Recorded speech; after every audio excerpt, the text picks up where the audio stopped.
Aujourd'hui, encore un podcast sur les réactions pour changer. Parce que en surfant sur Instagram il y a quelques jours, j'ai vu quelque chose qui m'a inspiré ce podcast. Je vous explique le contexte. Une thérapeute avait fait une vidéo expliquant qu'elle venait d'expérimenter les bienfaits d'une éviction alimentaire concernant une maladie chronique qu'elle a. Et dans les commentaires, une personne lui partageait qu'elle lui avait suggéré plusieurs fois de s'intéresser à l'hygiène de vie et que la thérapeute, à chaque fois, demandait qu'on arrête de lui parler de ça. Ensuite, dans son commentaire, la personne disait être contente que la thérapeute aille mieux et qu'elle ait changé d'avis sur ce sujet.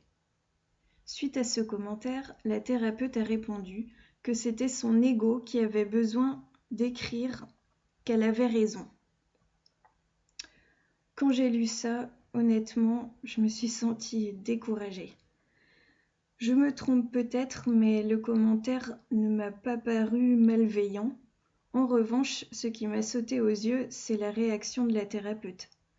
J'ai vraiment eu l'impression que ce commentaire l'a touchée et plutôt que de regarder à l'intérieur ce qui l'a touchée, elle a réagi. Attention, ça arrive à tout le monde de réagir sur le coup de l'émotion. Et peut-être qu'elle s'en est rendue compte après coup, ça je sais pas du tout. Peut-être aussi que la remarque était juste sur le fait que c'est l'ego de la personne qui laissait le commentaire.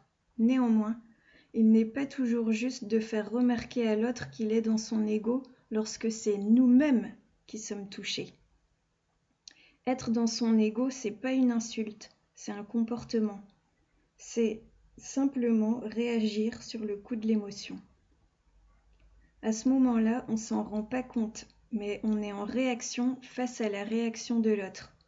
Et je répète, il n'y a aucun mal.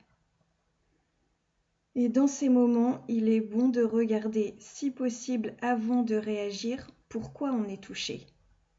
Je dis vraiment ça en connaissance de cause, parce que moi-même, sans m'en rendre compte, j'ai été en réaction face aux réactions d'une amie à moi, et ça a duré un certain temps avant que je conscientise ce qui était touché en moi et ce qui avait besoin d'être apaisé. Et je peux vous dire qu'il y avait un paquet de tristesse là-dessous.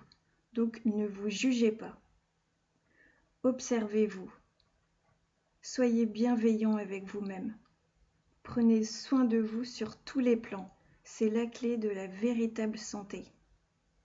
Aimez-vous assez pour reconnaître quand vous êtes blessé. Respectez-vous. Et rappelez-vous toujours que ce que vous faites pour vous agit sur le monde, car rien n'est séparé. Vibrez haut, vibrez amour.